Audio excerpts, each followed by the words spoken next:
ഇത്തവണ കേരളത്തിൽ 5 താമര വിരിയിപ്പിക്കാനാണ് BJPയുടെ കൊണ്ടുപിടിച്ച ശ്രമം. തൃശൂർ ഏതാണ്ട് BJP ഉറപ്പിച്ച അവസ്ഥയിലാണ് എന്ന് പറയാം.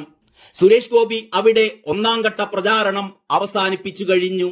സുരേഷ് ഗോപി ജയിച്ചാൽ തൃശൂരിന് കിട്ടുക ഒരു കേന്ദ്രമന്ത്രി എന്ന പ്രചാരണം പ്രതീക്ഷിച്ചതിലും അപ്പുറം ക്ലിക്കായിട്ടുണ്ടെന്നാണ് BJP കേന്ദ്രങ്ങളിൽ നിന്ന് കിട്ടുന്ന സൂചനകൾ. തൃശൂരിൽ സുരേഷ് ഗോപിയുമൊത്തുള്ള റോഡ് ഷോയും നാരീശക്തി സമ്മേളനവും പിന്നെ സുരേഷ് ഗോപിയുടെ മകളുടെ വിവാഹവും 2 പ്രാവശ്യമാണ് തൃശൂർ ഫോക്കസ് ചെയ്ത് നരേന്ദ്രമോദി എത്തിയത്. അങ്ങനെ തൃശൂർ മണ്ഡലം BJP ഇപ്പോഴേ ഇങ്ങെടുത്തു എന്ന തോന്നൽ സൃഷ്ടിച്ചു കഴിയുമ്പോഴാണ് മോദി ഇതാ 3ാമതും കേരളത്തിലെത്തുന്നു എന്ന അറിയിപ്പ് വരുന്നത്. ഈ 3ാം വരവ് തിരുവനന്തപുരത്തേക്കാണ്. തൃശൂർ കഴിഞ്ഞാൽ അടുത്ത് BJP ഉറപ്പിക്കുന്ന മണ്ഡലം തിരുവനന്തപുരമാണ്. ഒരു വലിയ സർപ്രൈസ് ഇവിടെ BJP ഒളിപ്പിച്ചു വെച്ചിട്ടുണ്ട്.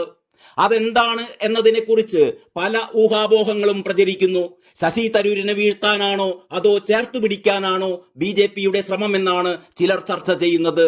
BJPയിലേക്ക് ചേക്കേറാൻ ശശി തരൂർ ഒളിഞ്ഞും തെളിഞ്ഞും നടത്തിക്കൊണ്ടിരിക്കുന്ന ശ്രമങ്ങൾ നമ്മൾ കണ്ടതാണ്. പക്ഷേ BJP ഇതുവരെ പച്ചക്കൊടി കാണിച്ചിട്ടില്ല എന്നാണ് അറിയുന്നത്. അതേസമയം ഡൽഹിയിൽ ഇത് സംബന്ധിച്ച ചില ചർച്ചകൾ നടന്നു വരുന്നു എന്നും BJPയുമായി അടുത്തു ബന്ധമുള്ള ചില കേന്ദ്രങ്ങൾ സൂചന നൽകുന്നുണ്ട്. അതാണോ BJP ഒളിച്ചു വെച്ചിരിക്കുന്ന സർപ്രൈസ്, അതോ അതിലും വലുതാണോ? ഇവിടെ മത്സരിക്കും എന്ന് കരുതുന്ന VIP സ്ഥാനാർത്ഥികളെ കുറിച്ചുള്ള സൂചനകൾ മാസങ്ങൾക്ക് മുമ്പേ ആരംഭിച്ചതാണ്. സ്ഥാനാർത്ഥി ആര് എന്നത് വളരെ പ്രധാനമാണ്, പ്രത്യേകിച്ചും തിരുവനന്തപുരം മണ്ഡലത്തിൽ. തരൂരിന്റെ വ്യക്തിപ്രഭാവത്തെ മറികടക്കാനാവുന്ന ഒരു സ്ഥാനാർത്ഥി എത്തിയാൽ തരൂരിനെ നിഷ്പ്രയാസം പരാജയപ്പെടുത്താനാകും. രാജീവ് ചന്ദ്രശേഖറിന്റെയും നിർമ്മലാ സീതാരാമന്റെയും ഒക്കെ പേരുകളാണ് പറഞ്ഞു കേൾക്കുന്നത്. പക്ഷേ അതിലൊരു സർപ്രൈസ് കാണുന്നില്ല. അപ്പോൾ പിന്നെ എന്താണ് ആ യമണ്ടൻ സർപ്രൈസ്? പ്രധാനമന്ത്രി നരേന്ദ്രമോദിയുടെ മനസ്സ് അടുത്തു നിൽക്കുന്ന BJP നേതാക്കൾക്ക് പോലും അറിയില്ല. അദ്ദേഹത്തിന്റെയും അമിത്ഷായുടെയും കരുനീക്കങ്ങൾ ഒരിക്കലും ആർക്കും പ്രവചിക്കാനാവുന്നതുമല്ല. BJP ഇലക്ഷനിൽ ഫോക്കസ് ചെയ്യാൻ ഉദ്ദേശിക്കുന്നത് ദക്ഷിണേന്ത്യയെയാണെന്ന് ഏറെക്കുറെ വ്യക്തമായിട്ടുണ്ട്. ഉത്തരേന്ത്യ രാമക്ഷേത്രത്തിന്റെ കൂടി പശ്ചാത്തലത്തിൽ അവർ ഏതാണ്ട് സേഫാക്കി കഴിഞ്ഞു. തെക്കേ ഇന്ത്യയിലും BJP ഒരു ശക്തിയാണ് എന്ന് തെളിയിക്കാൻ നരേന്ദ്രമോദി ഇവിടെ മത്സരിക്കാനുള്ള സാധ്യത ഇപ്പോഴും നിലനിൽക്കുന്നു. അങ്ങനെയെങ്കിൽ കന്യാകുമാരിയിലോ തിരുവനന്തപുരത്തോ ആയിരിക്കും മത്സരിക്കുക. കന്യാകുമാരിയിൽ മത്സരിച്ചാലും അതിന്റെ അലയൊലി തിരുവനന്തപുരത്തും എത്തും. ഇനി തിരുവനന്തപുരത്ത് തന്നെ മത്സരിച്ചാലും അത്ഭുതപ്പെടാനില്ല. O രാജഗോപാൽ നേരത്തെ തോറ്റത് വെറും 15,000 വോട്ടിനാണ് എന്നോർക്കണം. മോദി മത്സരിച്ചാൽ ഈ 15,000 വോട്ട് എന്ന വ്യത്യാസമൊക്കെ നിഷ്പ്രയാസം BJPക്ക് മറികടക്കാനാവും. രാഷ്ട്രീയമാണ്, തിരഞ്ഞെടുപ്പാണ്, അതിലപ്പുറം ഇത് BJPയാണ്. എന്തും സംഭവിക്കാം, അത്രയേ ഈ ഘട്ടത്തിൽ പറയാനാവുന്നുള്ളൂ. എങ്കിലും ഒരു കാര്യം ഉറപ്പാണ്, തിരുവനന്തപുരം സീറ്റ് BJP ഉറപ്പിക്കാൻ പോകുകയാണ്. അതിന്റെ സൂചനയാണ് പ്രധാനമന്ത്രിയുടെ ഈ 3ാം വരവ്.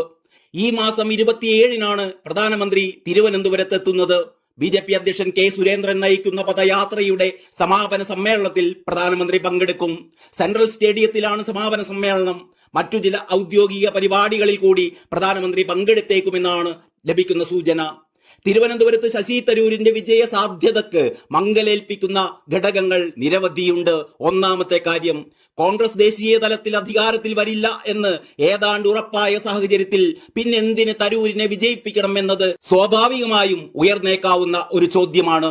തിരുവനന്തപുരം മണ്ഡലത്തിലെ പോലെ ഫ്ലെക്സിബിളായ വോട്ടർമാരുള്ള ഒരു മണ്ഡലം തീർച്ചയായും ഫേവർ ചെയ്യുക കരുത്തനായ ഒരു BJP സ്ഥാനാർത്ഥിയെ ആയിരിക്കും. വികസന പ്രക്രിയയിൽ ശശി തരൂരിന് കാര്യമായ സംഭാവനകളൊന്നും തലസ്ഥാന നഗരിയിൽ ഇതുവരെ നടത്താനായിട്ടില്ല എന്നത് എല്ലാവർക്കും അറിയാവുന്ന കാര്യമാണ്. അക്കാര്യം തരൂർ തന്നെ സമ്മതിക്കുന്നുമുണ്ട്. കേന്ദ്രം BJPയും സംസ്ഥാനം CPM-ഉം ഭരിക്കുമ്പോൾ ഇതല്ലാതെ മറ്റെന്ത് ചെയ്യാനാകുമെന്ന് നിസ്സഹായനായി തരൂർ ചോദിക്കുക കൂടി ചെയ്യുമ്പോൾ എങ്കിൽ പിന്നെ BJPയെ വിജയിപ്പിച്ചുകൂടെ എന്ന് ജനങ്ങൾ ചിന്തിച്ചാൽ അതും BJPക്ക് ഗുണകരമായി മാറും. കേരളത്തിൽ BJPയുടെ പ്രാതിനിധ്യം കുറവാണെങ്കിലും BJP എന്ന രാജ്യം ഭരിക്കുന്ന ശക്തമായ പാർട്ടി, ലോകം ബഹുമാനിക്കുന്ന മോദി എന്ന പ്രധാനമന്ത്രി, രാഷ്ട്രീയ തന്ത്രജ്ഞനായ അമിത്ഷാ, പിന്നെ മോദിയുടെ ഗ്യാരണ്ടിയും ഇതൊക്കെ കൂടിച്ചേരുമ്പോൾ കോൺഗ്രസിന് സങ്കല്പിക്കാൻ പോലും ആവാത്ത ശക്തിയായി BJP മാറുമെന്നുറപ്പാണ്. പിന്നെയുമുണ്ട് ഘടകങ്ങൾ. RSSന്റെ സംഘടനാ സ്വാധീനം, പണത്തിന്റെ സ്വാധീനം. തലസ്ഥാനത്ത് റോഡ് ഷോ അടക്കമുള്ള വലിയ പ്രചാരണ പരിപാടികൾക്കാണ് BJP ആലോചിച്ചുകൊണ്ടിരിക്കുന്നത്. ലോക്സഭാ തെരഞ്ഞെടുപ്പിന് മുന്നോടിയായി തലസ്ഥാനത്തെ മഹാസമ്മേളനത്തിൽ മോദിയുടെ ചില വമ്പൻ പ്രഖ്യാപനങ്ങൾക്കും സാധ്യത ഏറെയാണ്. ഇങ്ങനെ തൃശൂരിൽ സുരേഷ് ഗോപിയും തിരുവനന്തപുരത്ത് ഒരു സർപ്രൈസ് സ്ഥാനാർത്ഥിയും പത്തനംതിട്ടയിൽ PC ജോർജും പിടിമുറുക്കുമ്പോൾ ആറ്റിങ്ങലും പാലക്കാടും കൂടി കൂടെ പോരുമെന്നാണ് BJPയുടെ പ്രതീക്ഷ. രാഹുൽ ഗാന്ധി വീണ്ടും വയനാട്ടിൽ മത്സരിച്ചാൽ BDJS-ൽ നിന്ന് ഈ മണ്ഡലവും BJP ഏറ്റെടുക്കുമെന്ന് സംസ്ഥാന അധ്യക്ഷൻ K സുരേന്ദ്രൻ വ്യക്തമാക്കിയിട്ടുണ്ട്. എന്തായാലും കളി വേറെ ലെവലിലേക്ക് മാറുകയാണ്. അത്രയേ ഇപ്പോൾ പറയുന്നുള്ളൂ. നന്ദി, നമസ്കാരം.